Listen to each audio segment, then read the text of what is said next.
আসসালামু আলাইকুম।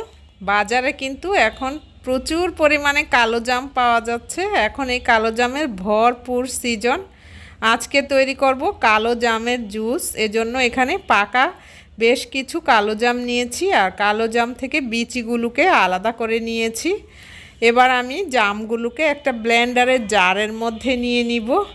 এই কালো জামের মধ্যে কিন্তু প্রচুর পরিমাণে আয়রন, ক্যালসিয়াম, পটাশিয়াম এবং ভিটামিন সি রয়েছে।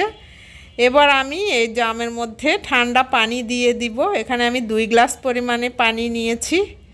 তারপর দিচ্ছি চিনি, দিচ্ছি বিট লবণ। এবার খুব ভালোভাবে ব্লেন্ড করে নিচ্ছি।